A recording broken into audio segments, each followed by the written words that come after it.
Hello বন্ধুরা, আমি পৌলমি আবার চলে এসেছি ছোট একটা ব্লগ নিয়ে। আজ 9th of June, সানডে হলেও সারা সপ্তাহের থেকে আজকের দিনেই মনে হয় বেশি কাজ থাকে। যাই হোক, সকালবেলা উঠে ব্রেকফাস্ট সেরে ঘরের সমস্ত কাজ করে লাঞ্চের প্রিপারেশন রেডি করে মেয়ে বরকে লাঞ্চ করিয়ে নিজে স্নান সেরে পুজো দিয়ে লাঞ্চ করে আমি চলে গেছিলাম আজকে একটু পার্লারে। আসলে আমরা হাউসওয়াইফেরা নানান সংসারের দায়িত্ব কর্তব্য চাপের মাঝখানে নিজের জন্য সময় বার করতে প্রায় ভুলেই যাই। কিছুতেই নিজের জন্য সময় বার করতে পারি না। সারা সপ্তাহ যে কীভাবে কেটে যায় বুঝতেই পারি না। অথচ কিছু মানুষ মনে করেন হাউসওয়াইফদের নাকি অফুরন্ত সময়, তাদের নাকি কোনো কাজই থাকে না, তারা যখন যা ইচ্ছে তাই করতে পারে।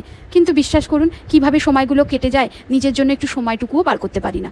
যাই হোক, আজকে ভাবলাম নিজের জন্য একটু সময় বার করতেই হবে, আর তাই জন্যই আজকে চলে গেছিলাম একটু পার্লারের থেকে নিজের সঙ্গে সময় কাটানোর ভালো জায়গা আমার আর মনে হয় না হয় কিছু। তো সেখানে গিয়ে একটু স্পা করিয়ে একটু মাসাজ নিয়ে বেশ ভালো লাগছিল।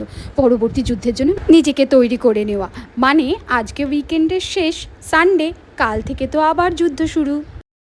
আমার সানডেটা তো আজ আমি এরমভাবে কাটালাম। তোমরা সবাই কিভাবে কাটালে আমাকে অবশ্যই কমেন্ট করে জানিও। তাহলে আজ এই অবধি থাক, আবার পরে একটা ব্লগে দেখা হবে। সবাই ভালো থেকো, সুস্থ থেকো, টাটা।